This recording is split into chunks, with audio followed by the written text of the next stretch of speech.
얼마나 감사하죠. 막 제가 찬양도 빼먹고 근데 유정이가 막 빨리 찾아가지고 막 해주고요. 제가 주보도 막 글씨가 틀려가지고 목사님께 또 부탁을 드리고 또 이영호 목사님이 눈이 잘 안 보이세요. 그래서 성경 읽을 때도 굉장히 힘드시거든요. 왜냐면 복숭아가고 이런 것들이 눈에 들어가고 저는 이렇게 사례만 다 막 가렵고 이런데 정말 대단하세요, 두 분 다. 정말. 그런데 우리 오늘 김영춘 집사님 지난주에 눈이 안 보이셔서 교회를 못 나오셨다는 말씀 드리니까 제가 얼마나 마음이 또 덜컹하죠. 앞이 안 보여요. 왜냐면 이제 여름이 되시고 여러분들 기력이 떨어지시면요 뵈는 게 없을 수 있어요. 네. 그래가지고 지난주에 못 나오셨다는 말 들으니까는 우리가 서로 또 돌아보아서 격려하고 기도해야 되겠구나 이런 마음이 있습니다. 요즘 너무나 감사합니다. 오늘 하나님 앞에 나와 예배드리는 우리 모든 분들께 하나님의 일하심을 체험하는 시간 되시길 축원합니다. 아멘. 하나님의 말씀은 살아계십니다. 아멘. 오늘 이 시간에 우리의 마음과 영혼을 주장하실 성령님을 기대합니다. 아멘. 오늘 말씀을 기쁘게 받으시고요. 나가실 때 맛있는 복숭아가 준비되어 있습니다. 이영원 목사님, 우리 황진 집사님께서 또 이렇게 수고해 주셔서 이 무더운 여름을 또 달달하게 해주셔서 참 감사를 드립니다. 네. 우리 어르신들이요 이런 말씀을 하세요. 아니 그렇게 힘들게 농사 지은 거를 어떻게 우리가 날로 먹냐 이러세요. 역시 어르신들이세요. 제가 우리 어르신 권사님들께 날로 먹지 않는 방법을 알려드리겠습니다. 복숭아를 이렇게 드실 때요 기도 한마디만 하시면 돼요. 하나님, 우리 권사님네 우리 집사님네 복숭아 파지 하나라도 줄 서서 사먹는 집 되게 해달라고. 그리고 기도하고요 그냥 감사합니다 하고 드시면 됩니다. 맛있게 드셔서 어두운 눈도 밝아지시길 축원합니다. 우리 설성감리교회 성도님들이 기도하면은요 우리가 기도한 것보다 훨씬 더 좋은 것으로 응답해 주시는 우리 하나님 아버지십니다. 저희가 지난주 설교 제목 기억나실까요? 혹시? 예배볼까? 시작. 예수님은 누구신가? 모든 성경이 누구를 향해요? 예수님을 향해 있어요. 이렇게 성경 전체가 예수님을 향해 있을 만큼 예수님은 핵심이구나. 그래서 그 예수님이 진짜 나에게 누구인가? 이것이 가장 세상에서 가장 큰 문제다. 먹고 사는 문제보다 이것이 더 중요하다 제가 말씀드렸어요. 그런데요 많은 사람들이요 예수님을 믿는다고 하는 사람들이요 예수님을 믿는다고 하면서도요 내 삶에서 아무 상관없이 그냥 그렇게 살아갑니다. 그러면서요 나는 예수님을 잘 안다라고 그렇게 생각합니다. 내가 예수님을 잘 안다라고 생각하기 때문에 예수님에 대해서 더 이상 알려고 하지 않는답니다. 이것이 가장 위험한 발상이라고 제가 지난주에 말씀드렸어요. 우리는요 그 어떤 관계보다도 가장 우선으로 해야 되는 것이 예수님을 아는 것입니다. 예수님과의 관계입니다. 예수님과의 관계의 설정이 가장 중요한 설정입니다. 왜냐하면 예수님이 하나님이십니다. 우리가 하나님을 다 알 수 있어요? 그런데 어떻게 우리가 감히 예수님을 다 안다고 이렇게 생각하고 이렇게 살고 있을까요? 예수님은요 하나님이시기 때문에요 너무나 크신 분이세요. 예수님은요 하나님이시기 때문에 너무나 광대하세요.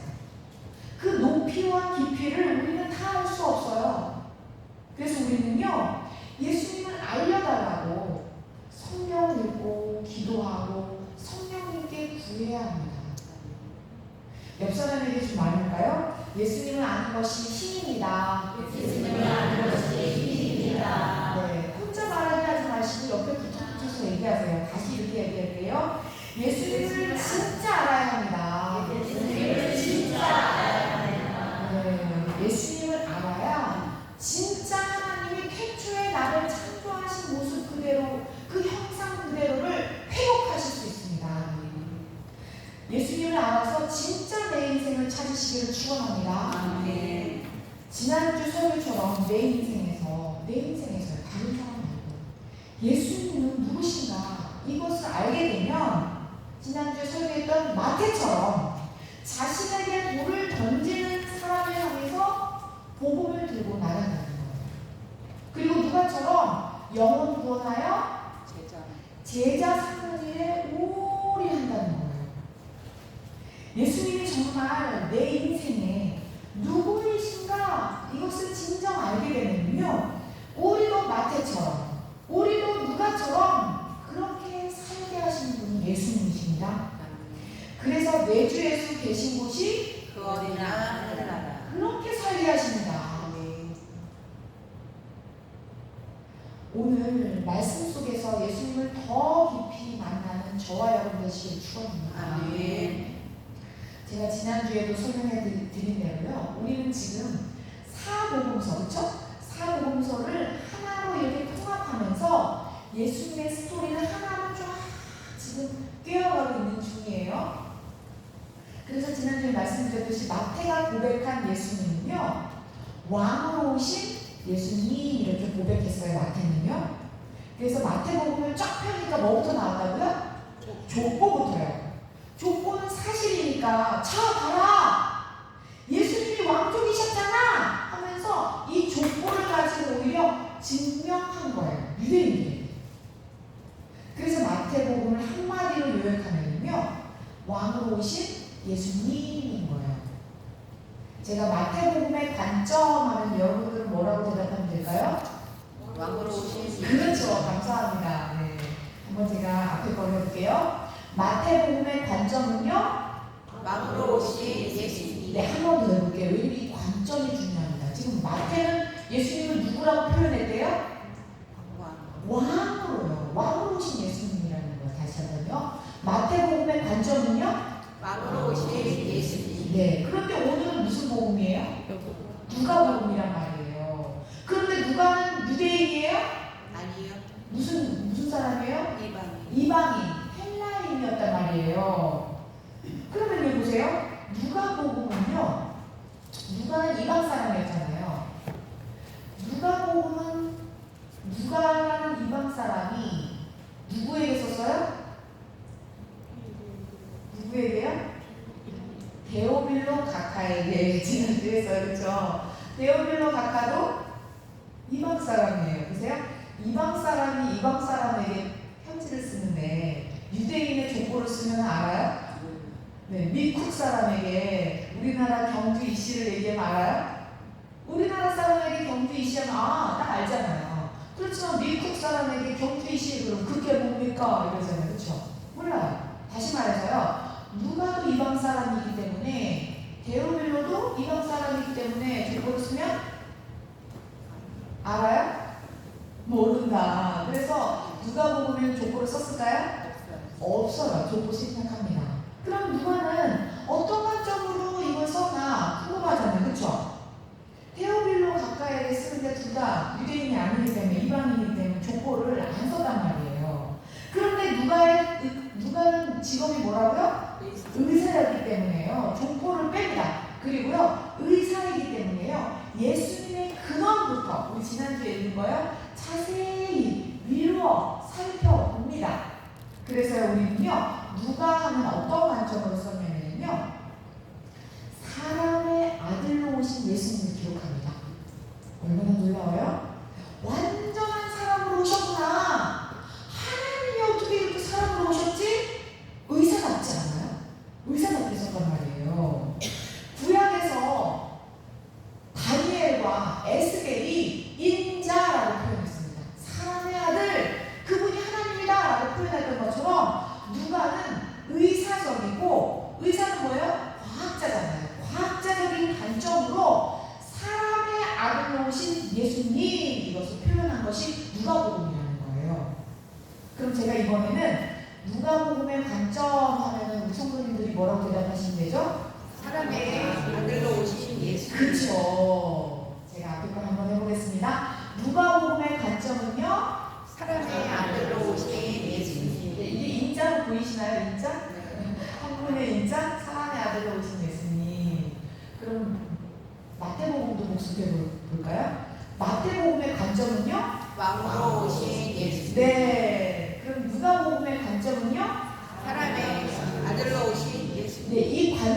중요합니다. 성경책 하나를 꺼지고 냈을 때, 이것저것 썼구나, 이것을 알고 읽으시면요, 훨씬 성경이 잘 읽어지신다는 거예요. 그래서요, 다시 한번 반복해 볼게요. 마태복음의 관점은요? 왕으로 오신 그렇죠. 누가복음의 관점은요? 사람의 아들로 오신 예수님. 감사합니다. 인자라는 거예요. 인자. 다니엘 에스겔이 그렇게 인자가 온다 했던 대로 인자가 오신다는 거예요. 그런데 사실 오늘 설교 본문이요, 너무나 길어가지고 다 쓰지를 못해가지고 다 읽으면 또 너무 길어지니까 이 시간이요. 그래서 오늘 짧게만 본문에 있는 중요한 책단만 꺼내서 읽었는데요. 사실 원래 본문은요, 오늘 누가복음 1장 5절부터요 25절까지예요. 이게 한 챕터라서 제가 어디서 끊을 수가 없는 거예요. 그래서 누가복음 1장 5절을 한번 읽어볼게요. 누가복음 1장 5절이요. 시작. 유대와 헤롯 때에 아비야 단열에 제사장 한 사람이 있었으니 이름은 사가랴요. 그의 아내는 아론의 자손이니 이름은 엘리사벳이라. 우리는 성경을 읽을 때요, 그 시대적 상황과 배경을 같이 깔고 읽으셔야 됩니다. 지금 언제래요? 헤롯 때. 유대와 헤롯 때. 헤롯 때에라고 누가가 꼼꼼한 누가시잖아요. 그렇죠? 유대왕 헤롯 때에 이 말이 굉장히 함축적인 의미를 가지고 있어요. 마치 우리나라 일제강점기 이토 히로부미 때에 이 말보다요 더 심각한 시대였어요. 보세요. 지금 유대는 어느 나라가 다스렸어요? 그 당시에? 로마의 속국이었단 말이에요. 로마가 다스렸단 말이에요. 그런데 정작 왕이 누구예요? 헤롯이래요. 이 헤롯은요 유대인이 아니었어요. 그러면 어떤 사람이었나? 헤롯은요 원래 에돔 사람이었어요. 바로 이 유대 바로 밑에 있는 에돔, 이두메 사람이었거든요. 근데요 이 에돔, 이두메는요 원래 유대에다가 조공을, 세금을 내던 곳이었단 말이에요.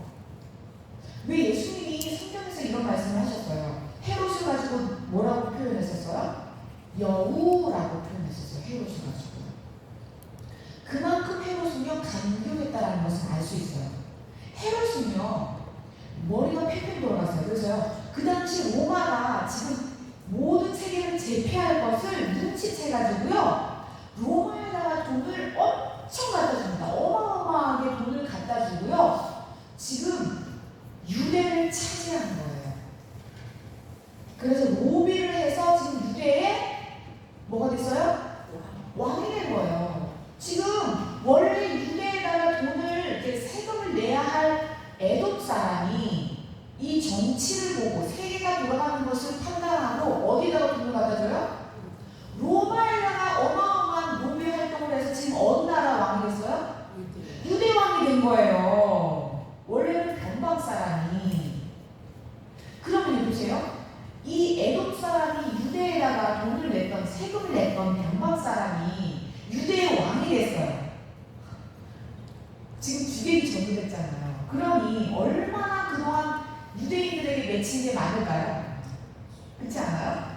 그렇기 때문에 이 여우 같은 헤롯은요 유대인들에게 엄청난 탄압을 가합니다. 굉장히 못되게 해요. 굉장히 안가품해요. 너희들 나한테 이렇게 했지? 왜냐면 세금 내려면 얼마나 많은 수탈을 당했겠어요. 그러니 유대는요 어마어마한 이중고를 겪고 있는 거예요. 왜요? 로마에 지금 압제를 당하고 있는데 누가 왕이에요?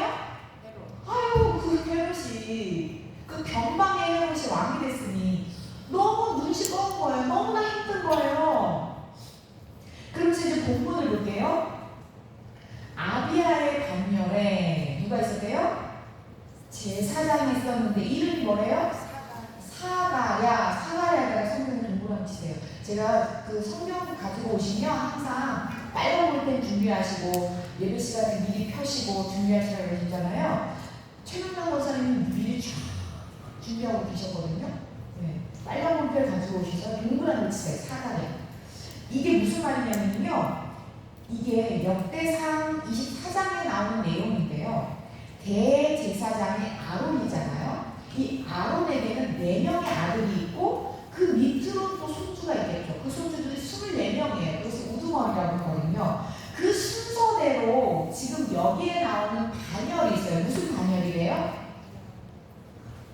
그죠? 아비아의 반열이라는 거예요. 그 아론 제사장의 아비아 반열은 8번째 반열이었어요. 그래서 그 후손 제사장의 지금 이름이 누구였대요? 지금은 사가랴라 이러는 거예요. 8번째 반열의 그 후손이 누구라고요? 사가랴예요. 사가랴가 누구를 치셨죠? 아, 구약에서 기록된 그 반열의 순서대로 지금도 예배를 드리고 있었구나. 그 예배를 지키고 있었구나라는 걸 볼 수가 있습니다. 놀랍죠? 그런데요, 여기서 한숨 더 뜹니다. 그의 아내는, 그래서 아내를 또 거론하네요. 누구의 자손이래요? 아론이요. 모세의 형이잖아요. 대제사장이잖아요. 대제사장의 뭐래요? 자손이었다. 이름이 뭐래요? 엘리사벳이라고 hindu라는 집이에요. 네, 엘리사벳. 그러니까요, 그의 아내도 대제사장 아론의 가문이었다라고 지금 성경은 기록하고 있는 거예요. 누가? 신. 그죠? 보고를 따진 거죠. 그러니까요, 유대인에서 보면 이 사람들의 혈통은 뭐예요? 엄청난 정통의 혈통인 거예요. 엄청난 믿음의 명문 가문인 거예요. 그래서 우리가 6절에 보니까요, 의인이라고 써있네요. 의인. 6절 볼게요. 6절. 시작. 이 두 사람이 하나님 앞에 의인이니 주의 모든 계명과 규례대로 흠이 없이 행하더라. 이 두 사람이 하나님 앞에 뭐래요? 의인. 의인이요. 근데 의인은 없나니? 하나도 없다는데 왜 의인이 여기 나오나? 봤더니 그냥 의인이 아니라 누구 앞에서요? 하나님 앞에 하나님 앞에서요. 그러면서 주의 모든 뭐예요? 교례와 계명과 규례대로 흠이 없이 진짜 최선을 다해서 지켜나가는 거예요. 그런데 문제는 뭐예요? 이때가 언제라는 거예요? 로마의 압제, 헤롯이 왕이었을 때라는 거예요. 보세요. 로마가 압제하죠. 헤롯이 탄압하죠. 그런데 거기에 온갖 수탈을 당하면서 이렇게 하나님의 법을 지키는 일이 쉬운 일이 아니다. 그 시대적 상황으로 보면 얼마나 힘든 상황이었냐고요. 보세요. 우리는 지금 전쟁이 있어요? 우리나라에 지금 전쟁이 없단 말이에요. 어제도 우크라이나 선수님께 편지가 왔는데 너무나 마음이 아픈 거예요. 막 100명의 어린이가 죽고 막 이랬다고. 지금 또 들어가신다는 편지를 받았는데 지금 우리나라는 전쟁이 없잖아요. 전쟁이 없도록 우리는 기도해야 합니다. 전쟁이 없이 평화롭다고 하는 오늘 우리도요, 살기가 호락호락하지 않아요. 만만치 않아요. 얼마나 빡빡하고 허덕허덕하고 힘든 가운데 있어요. 지금 예배 드리기도 얼마나 피곤하고 힘들어요. 사실 여기 나온 것도 하나님의 은혜 아니겠어요? 그런데 사가랴와 엘리사벳을 생각해 보시라니까요. 지금 우크라이나 상황과 다를 바가 없어요.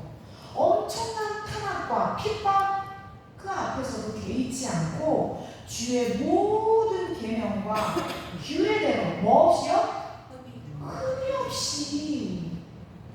그러니 이 금보다도 귀한 믿음의 명문가를 지금 의인이라고 표현합니다.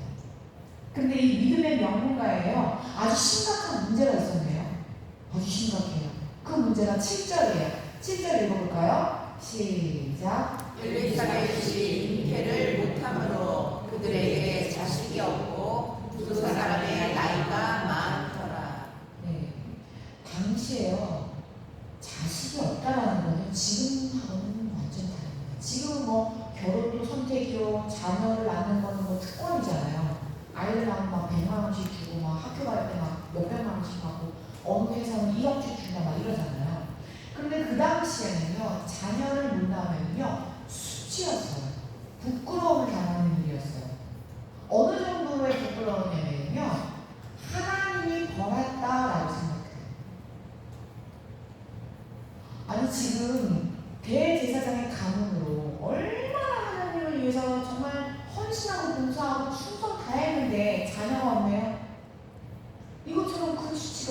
어디 있겠어요? 얼굴을 들고 다닐 수가 없는 거예요. 내가 하나님 앞에 주인이구나라고 살고 있었겠죠. 근데 가장 큰 심각한 문제가 바로 이 두 사람이 의인이라고 하면서도 자녀가 없어요. 그런데 두 사람의 나이가 많다. 어느 정도 많냐? 자녀를 낳을 수 없을 만큼 많다라고 성경은 기록합니다. 자녀를 낳을 수 없을 만큼 지금 노쇠하는 거예요. 그런데요, 8절부터 10절까지입니다. 8절부터 10절까지 읽어보겠습니다. 시작. 마침 사가랴가 그 아들의 차례대로 하나님 앞에서 제사장의 직무를 할세 제사장의 전례를 따라 제비를 뽑아 주의 성전에 들어가 분향하고 모든 백성은 그 분향하는 시간에 밖에서 기도하더니. 네, 사가랴가 지금 어디 들어가 있어요? 네, 성소. 성전의 안에서 성소가 있고요, 지성소가 있어요. 지성소는 1년에 대제사장이 딱 한 번 들어가지만 성소는 이렇게 24개의 반차 이거를 따라서요, 전례를 따라서 제비를 뽑아서 돌아가면서 거기에 가서 이렇게 떡도 새로 갈고 그 등잔이 꺼졌나 확인하고 이렇게 안에서 일을 보는 거죠. 제사장의 직무를 하고 분향하고 밖에서는 열심히 기도하고 있는데요. 갑자기 누가 나타날까요? 천사가 나타납니다. 11절, 12절입니다. 천사가 나타나요. 시작. 주의 사자가 그에게 나타나 향단 우편에 섬기라. 사가랴가 보고 놀라며 무서워하니. 얼마나 놀라겠어요. 지금 사가랴 혼자 성소에 있단 말이에요. 누구랑 2인 1조가 아니라. 근데 갑자기 어디서요? 향단 우편에 천사가 갑자기 나타났으니 얼마나 놀라겠어요. 와, 그런데요, 천사가 이렇게 말까지 하네요. 13절이요. 13절 무슨 말을 하나 볼게요. 시작. 천사가 그에게 이르되 사가랴여 무서워하지 말라. 내 간구함이 들리지라. 내 아내 엘리사벳이 내게 아들을 낳아 주리니 그 이름을 요한이라 하라. 아멘. 천사가 나타났어요. 오, 사가랴 무서워하지 마. 먼저 마음을 진정시킵니다. 달래줍니다. 그러면서요, 하나님이 너의 기도 들으셨어! 이러는 거예요. 여러분, 이 기도는 그냥 기도가 아니에요. 평생 하나님 앞에 충성스럽게 살았는데 나 하나님 앞에 벌 받았나? 이 생각으로 여태까지 살았단 말이에요. 아무리 제사장 가문이라고 하더라도 자녀가 없는 게 너무나 수치스럽고 부끄럽고 밖에 나갈 수가 없는데 하나님은 살아계시고 살아나는데 나의 삶은 이런 상황 가운데서도 간구한 그 기도가 어떻게 해요? 응답되는 거예요. 와, 하나님 우리의 기도를 들어주십니다. 아멘. 기도를 들어주실 뿐만 아니라요, 너무나 놀랍게요, 그 아들의 이름까지 장명까지 해주시네요. 장명까지. 그런데 요한이라는 이름의 뜻이 이런 뜻이래요. 자비로우신 주님. 주님은 은혜로우시도다 라는 뜻이 이름이 뭐예요? 요한. 그러니까요, 정리하면 이거예요. 하나님의 은혜. 그것이 누구의 이름이에요? 요한. 요한의 이름이 뭐라고요? 하나님의 은혜. 하나님의 은혜를 받은 거예요. 지금 기도하다가 예배드리다가 분양하다가요. 야, 그뿐만이 아니에요. 엄청난 사명을 맡깁니다. 14절부터 16절까지입니다. 어디서 많이 들어본 내용이에요. 성경 어디서 들어봤지 하면서 한번 읽어보세요. 시작. 너도 기뻐하고 즐거워할 것이요 많은 사람도 그의 태어남을 기뻐하리니 이는 그가 주 앞에서 큰 자가 되며 포도주나 단술을 마시지 아니하며 모태로부터 성령의 충만함을 받아 이스라엘 자손을 주고 그의 하나님께로 많이 나오게 하겠습니다. 아멘. 많이 어디에요? 돌아오게. 많이요.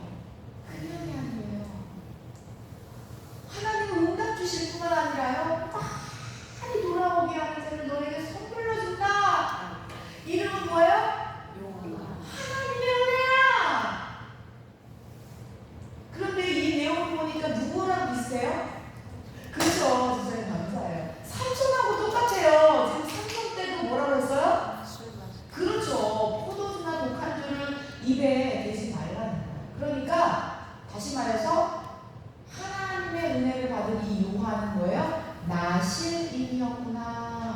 구별됐다는 걸 하나님에 대해서. 얼마나 많은 백성들을 하나님 앞에 회개하게 하는 사람이 요한이었어요? 하나님의 은혜였습니다.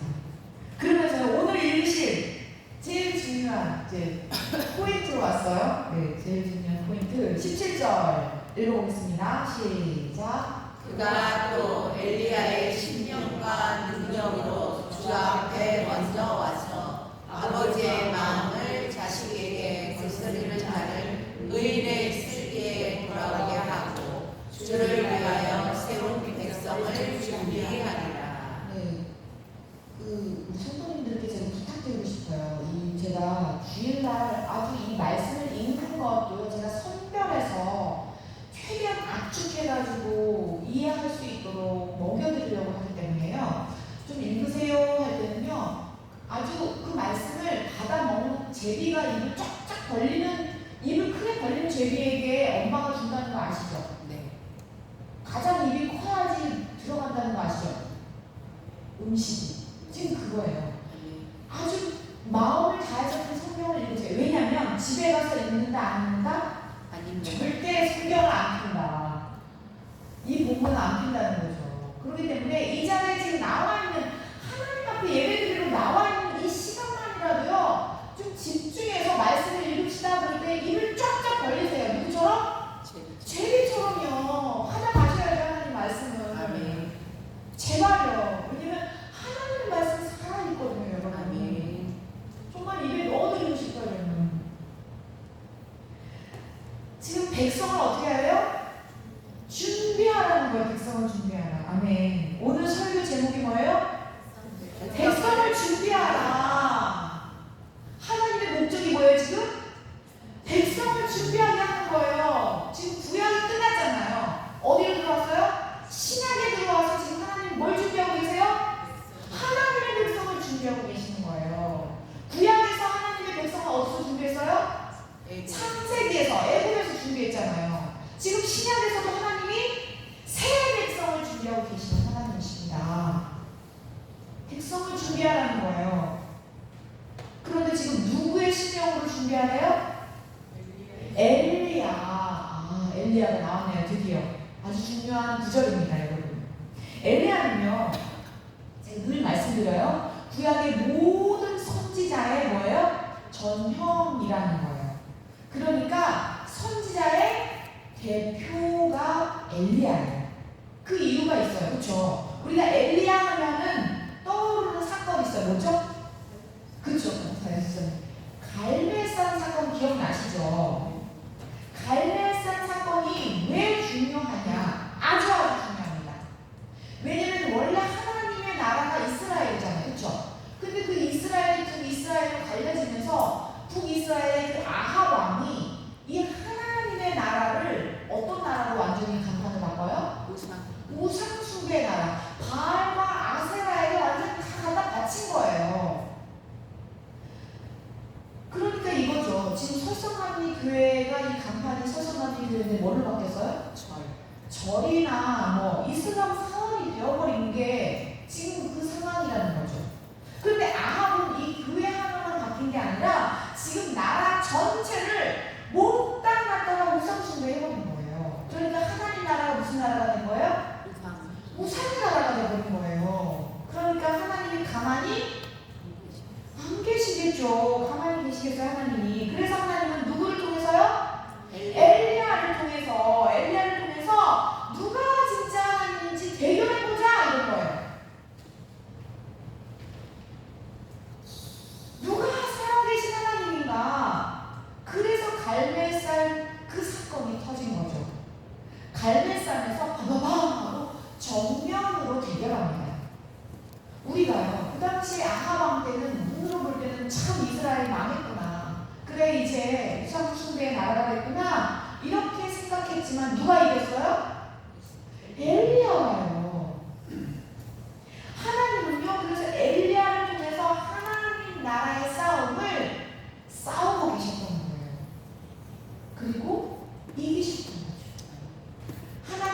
엘리야는 왕이십니다. 완전히 드러낸 그 사건이 바로 엘리야의 갈멜산 사건입니다. 아멘. 정면 승부에서 세상 나라를 이긴 것이 이 사건이었어요. 그래서 하나님 나라의 싸움을 싸웠던 엘리야는 구약의 모든 선지자의 전형이구나. 그러니까 구약의 선지자를 대표하면 누구요? 엘리야. 엘리야.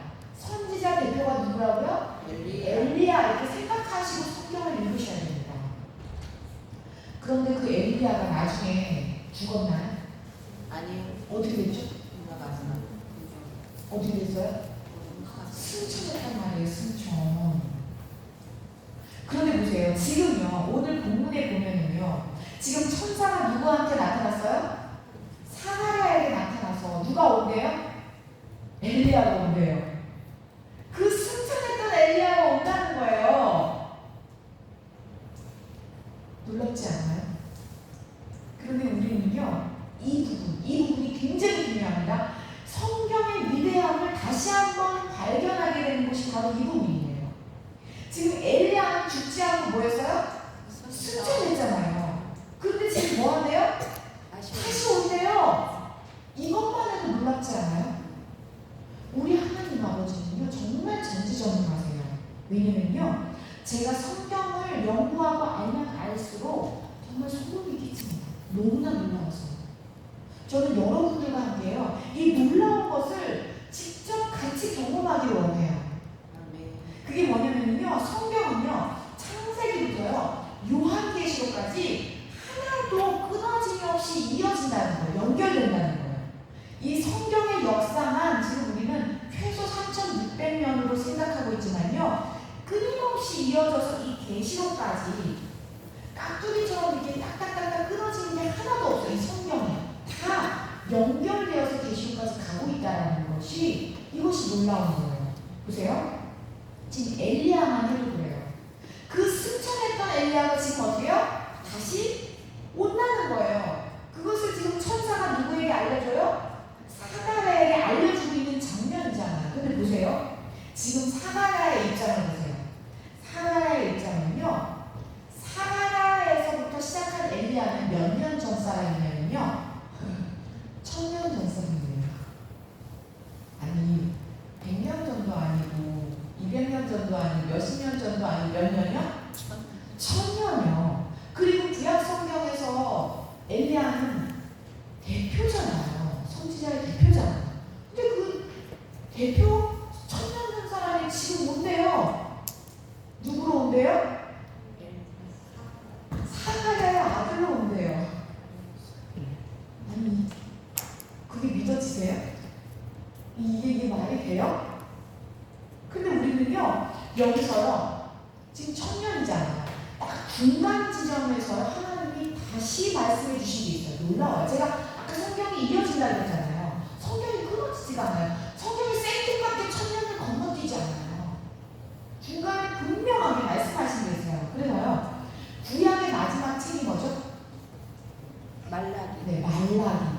보세요. 구약의 마지막 책이 말라기예요. 그리고 한 장을 딱 넘기면 뭐가 나오죠? 마태복음. 그럼요. 구약에서 이 말라기에서 마태복음으로 딱 한 장 넘길 때 몇 년이 넘어갈까요? 400년이 넘어갑니다. 400년. 이게요. 신구약 중간기라고 합니다. 이게 굉장히 중요한 말이기 때문에 옆 사람에게 좀 말을 해야 됩니다. 신구약 중간기가 400년이래요. 얘기할까요? 신구약 중간기가 400년이래요. 이게 중요하기 때문에 다른 분에게 또 얘기할게요. 시작. 신구약 중간기가 400년이래요. 네. 신약과 구약의 그 사이가 몇 년이라고요? 400년. 400년의 갭이 있어요. 그래서 말라기에서 마태복음을 넘기면 몇 년을 넘긴다? 400년이 넘어가는 거예요. 근데 우리 하나님은요, 이 구원을 완벽하게 디자인하십니다. 구원을 계획하시는 분이 하나님이세요. 그리고 반드시 믿으세요. 보세요. 지금 엘리야가 올 거라고 1000년 후에, 그렇죠? 천사가 지금 누구에게 말하고 있는 장면이에요? 지금은 사마리아에게요. 그런데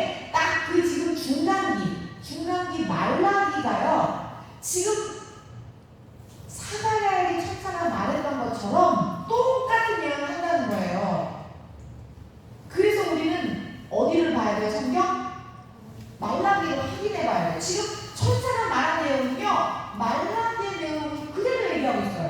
그래서 말라기 4장 5절 읽어보겠습니다.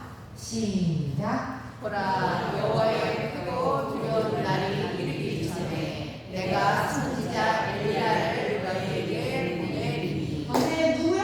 엘리야. 지금 말라기는 보세요. 엘리야가 승천한 다음에 한 500년 후에 말라기가 나타났단 말이에요. 그렇죠? 그 다음에 500년 후에 천사가 나타났으면 사가랴에게 얘기한단 말이에요. 근데 똑같은 내용을 그 다음 6절을 볼게요. 이렇게 얘기합니다. 아까 우리 읽으신 거랑 똑같아요. 제가 비교를 안 해도 아실 거예요. 6절 읽어볼게요. 시작. 그가 아버지의 마음을 자녀에게로 돌이키게 하고 자녀들의 마음을 그들의 아버지에게로 돌이키게 하리라. 돌이키지 아니하면 두렵건대 내가 와서 저주로 그 땅을 칠까 하노라. 아멘. 어쩜 이렇게 똑같아요? 누구의 말씀이요? 하나님의 말씀이라서요. 놀랍지 않아요? 하나님의 말씀은 끊어짐이 없어요. 다 연결해서 다 이어지고 다 이룬다는 거예요. 지금 이게 누구를 예언하는 거예요? 그러니까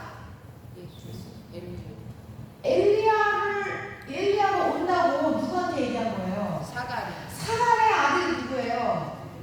요한이란 말이에요. 이 사람이 누구입니까? 요한인 거예요. 요한의 뜻이 뭐예요? 하나님의 은혜. 하나님의 은혜. 구원은 하나님의 은혜입니다. 구원을 이루시는 하나님의 은혜를 찬양해야 합니다. 아멘. 정말 놀라운 말씀이에요. 하나님은요, 사가랴보다 500년 전에 이미 말라기에 말씀을 통해서 아예 성경에다가 딱 기록해 놓은 것을 지금 천사가 와서 증언하는 거예요. 하나님은요, 기록에 승부하십니다.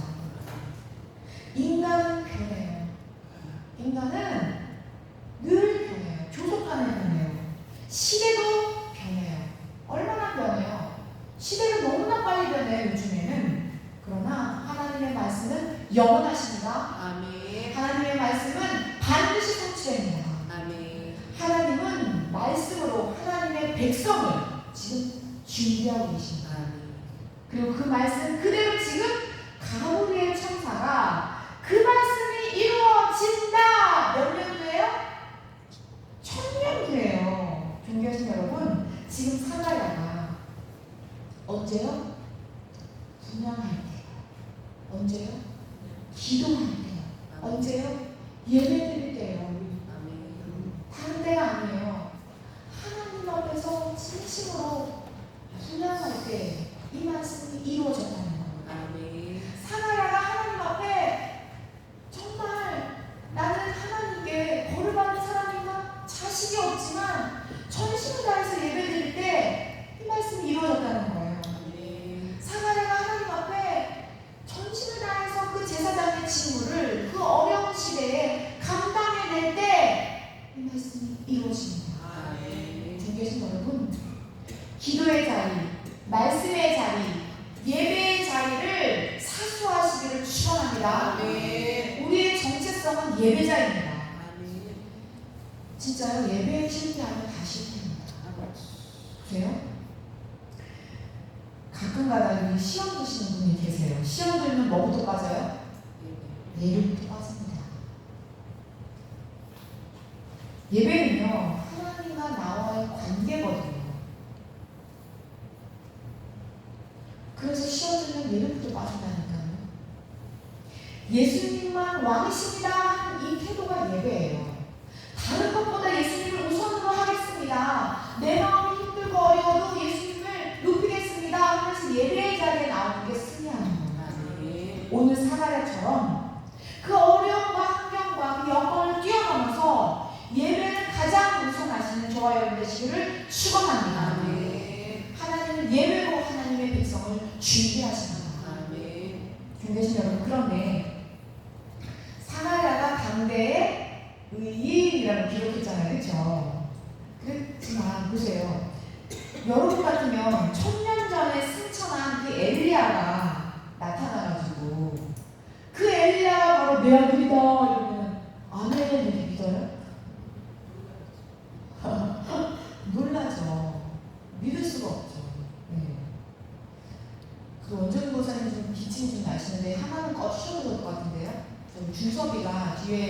예배 꼭 하나만 꺼주면 좋겠어요. 예배 드리다가 감기 드시면 안 되죠. 네. 아니 지금 천사를 본 것만 해도 돌돌돌돌 떨리잖아요. 지금 떨리고 있는 상황이잖아요. 그런데 1000년 전에 그 어마어마한 엘리야 선지자가 내 아들이다 이런 거예요. 누구에게요? 늙어 빠진 몸에게요. 늙어 빠졌잖아요. 아니 늙었다고 예배 나오지 말라고요? 아니요. 늙었다고 내 나이가 어때서요? 지금 늙은 사마리아에게요. 젊어서 쌩쌩하고 팽팽한 사마리아가 아니에요. 자식을 못 낳아서 나올 수 있을 정도로 만만한 사마리아가 아니에요. 늙은 사마리아에게. 그런데 사마리아는 이 말이 믿어질까요? 아니 원주인 고사님 천사가 나타나서 내 아들이 요한이다 이러면서 아들을 낳을 것이다 권사님에게 얘기하면 그래서 어떻게 해요? 믿어져요? 아 지금 사가랴에게 그럴 테니까 사가랴에게 오늘 저희에게도 그런 말씀을 하실 수도 있어요. 그러니까 사가랴가 이렇게 대답을 합니다. 당연한 대답이겠죠. 18절이요. 18절 시작. 사가랴가 천사에게 이르되 내가 이것을 어떻게 알리요? 내가 늙고 아내도 나이가 많으니이다. 내가 늙고 안 해도 나이가 많대요. 도저히 애 낳을 수 있는 사람이 아니에요. 김교신 여러분, 우리는요 믿는다는 것은요 눈에 보이는 걸 믿어요? 안 보이는 하나님을 믿는단 말이에요. 그리고요 정작 눈에 보이는 현실 앞에서요 나는 하나님을 믿는다고 하지만 눈에 보이는 현실 앞에서 이렇게 사마리아처럼 무너지지 않아요? 하나님 열심히 믿는다고 막 가다가 딱 내 통장 보면서 아이고 꼬리가 내려지지 않아요? 내 환경 보면서 겁나지 않아요? 믿음이 증발하지 않아요? 아니 사가랴는 주의 모든 계명과 규례대로 흠이 없이 행했거나 이렇게 살았던 사가랴조차도 지금 막상 믿음으로 취하게 될 때 어떻게 해요? 눈에 보이는 것을 반응하는 거예요. 눈에 보이는 현실에 굴복한다는 거예요. 이게 바로 인간의 믿음의 현 주소 아니겠어요? 이렇게 사가랴가 믿지 못하니까요 천사가요 더욱 깜짝 놀랍니다. 천사가 놀래요. 아니 왜냐면 지금요 전지전능한 하나님 말씀 앞에서 어떻게 인간이 아니 하나님의 말씀을 못 믿지? 그깟 1000년밖에 안 지났는데 왜 못 믿을까? 지금요 천사가 멘붕이에요. 천사가 충격에 빠져요. 와 어떻게 인간이 하나님의 말을 못 믿을까 이러면서요 사가랴에게요 믿음이 없다고 벌을 내립니다. 와 19절 20절이에요. 볼게요. 시작. 천사가 대답하여 이르되 나는 하나님 앞에 서 있는 가브리엘이라. 이 좋은 소식을 전하여 내게 말하라고 보내심을 받았노라.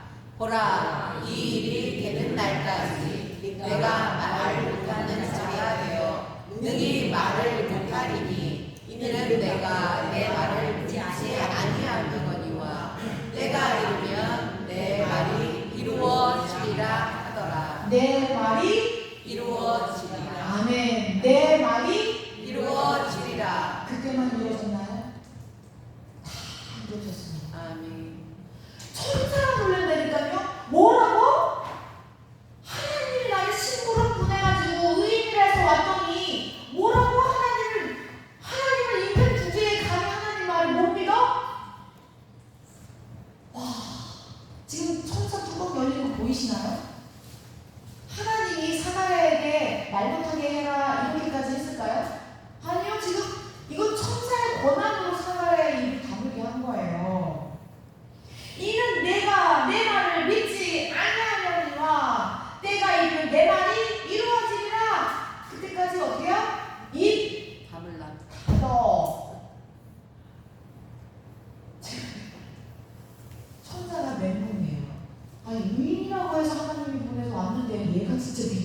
그렇게 안 되네. 이게 하나님을 거스르는 거예요. 믿지 못하는 거. 중개자 여러분, 우리는 보이지 않는 것을 믿는 사람이라고 아까도 말씀드렸잖아요. 그러나 하나님은요, 어느 때는요, 눈에 보이는 이 현실까지도 뛰어넘어 볼래? 그런 믿음을 요구하실 때가 있습니다. 왜요? 하나님이 이루시기 때문입니다. 아멘. 하나님이 하실 것이기 때문입니다. 다 이루어졌잖아요, 정말. 그래서 교계신 여러분, 이 땅에요, 죄인이 딱 두 부류밖에 없습니다. 첫 번째 부류는요, 예수님을 안 믿는 것이 가장 큰 죄입니다. 예수님을 배척하는 것, 예수님을 믿지 않는 것, 예수님을 안 믿는 것이 가장 큰 죄이기 때문에 이건 심판받을 대상도 아니고 그냥 바로 지옥이에요. 그런데 두 번째 죄인이 교회에 다닌다고 하면서도 하나님의 말씀을 믿지 않는 것, 이것이 죄입니다. 감히 하나님의 말씀을 믿지 않는 것, 이것이 죄라는 거예요. 하나님의 말씀을 1.1획도 떨어지지 않습니다. 다 이루어집니다. 하나님은 하나님을 하나님으로 믿는 것을 우리에게 의롭다라고 말씀하시는 거예요. 다른 것이 아닌 믿음으로 의롭다 하는 하나님은 우리에게 의라 여기신다는 거예요. 그래서 믿음으로 가는 나라, 하나님 나라. 그렇죠. 믿음으로 가는 거예요. 믿음으로. 그렇기 때문에 믿음이 없는 게 하나님 앞에 부끄러운 거예요. 믿음이 없는 게 하나님을 마음 앞에 하게 하는 거예요. 믿음이 없는 게 이 천사가 내부로 상태에 빠지게 한다는 거니까요. 차라리 입을 닫아. 믿음 없이 하는 말은 차라리 입을 닫는 게 나아. 믿음으로 의롭다 이름을 하는 저와 여러분 되시기를 축원합니다. 아멘. 이렇게 성소 안에서 사가랴가 천사에게 믿음이 없다고 막 질책을 할 때 밖에서 기도하는 사람들이 이거 시간이 다 됐는데 왜 이렇게 안 나오지? 막 뭉성뭉성하겠죠, 그렇죠? 지금 안에서는 성소에 직무를 행하고 밖에서는 기도하고 있잖아요. 그래서요 20절부터 23절 읽어보겠습니다. 시작. 보라, 이 일이 되는 날까지 내가 말을 못하는 자가 되어 능히 말을 못하리니 이는 내가 내 말을 믿지 아니하는 거니와 내가 이르면 내 말이 이루어지리라 하더라. 백성들이 사가랴를 기다리며 그가 성전 안에서 지체함을 이상히 여기더라. 그가 나와서 그들에게 말을 못하니 백성들이 그가 성전 안에서 환상을 볼 줄 알았더라. 그가 몸짓으로 뜻을 표시하며 그냥 말 못하는 대로 있더니 그 직무의 날이 다 되매 집으로 돌아가니라. 이후에 그 안에 엘리사벳이 23절까지는 죄송합니다. 네, 정말 우리 하나님은요 늙어서 아무런 소망이 없는 사가랴와 엘리사벳에게 평생 기도한 것보다 더 좋은 것을 주시는 거예요. 아멘. 늙었다고 소망 없는 게 아니에요. 나이는 그런 숫자에 불과합니다. 그냥 사람이 아니잖아요. 사가랴와 엘리사벳에게 보내준 선물은 하나님의 은혜였잖아요. 아멘. 요한이었잖아요. 많은 사람을 하나님께 돌아오게 하는 그 사람을 명문가, 의인의 가문, 기도하는 자, 늙은 자에게 줬다는 거예요. 그래서 24절부터 25절을 읽어보겠습니다. 시작. 이후에 그의 아내 엘리사벳이 잉태하고 5달 동안 숨어 있으며 이르되 주께서 나를 돌보시는 날에 사람들 앞에서 내 부끄러움을 없게 하시려고 이렇게 행하시리라 하더라. 아멘. 아멘. 너무나 부끄러워서 밖에 나갈 수 없었던 엘리사벳. 하나님이 이렇게 행하셨어. 하나님이 하셨어요. 하나님만을 찬양합니다. 놀랍도록 찬양의 삶이 되게 하셨어요.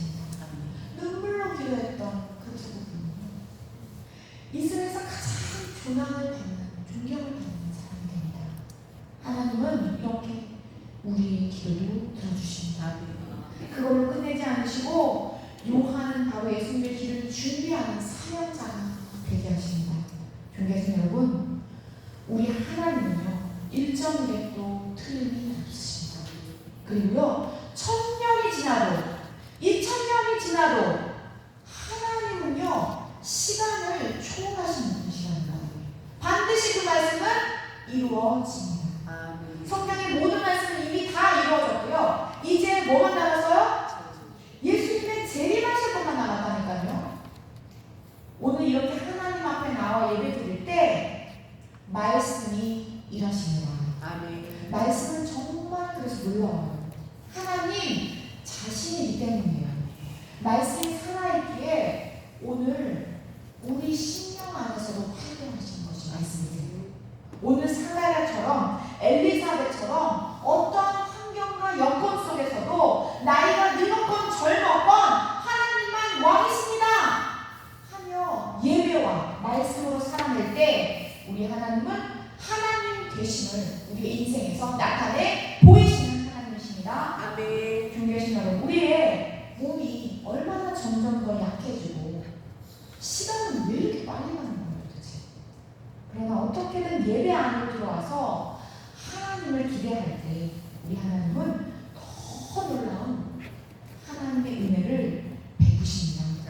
정말 놀라워요. 믿어지지 않을 만큼 부어주신다니까요. 하나님은 하나님의 백성을 하나님이 준비시키십니다. 그럼 우리는 어떻게 해요? 예배의 자리, 기도의 자리, 그 말씀의 자리에서 하나님의 백성으로 준비되는 저와 여러분 되시기를 축원합니다. 기도하시겠습니다. 하나님 아버지, 이 놀라운 말씀을 우리 손에 들게 하시는 진심으로 감사합니다. 하나님의 말씀은 변개치 않으시고 처음과 끝이 잘려짐 없이 완성하실 것을 믿습니다. 그러한 하나님 아버지, 이 말씀을 우리 신앙 가운데에서도 다스려 주옵소서, 일하여 주옵소서. 그래서 예수님이 누구신지 정확하게 알고 이제 그 말씀 그대로 순종하는 것이 기쁨이 되는 우리 모든 설성의 권속들이 될 수 있도록 인도하여 주옵소서.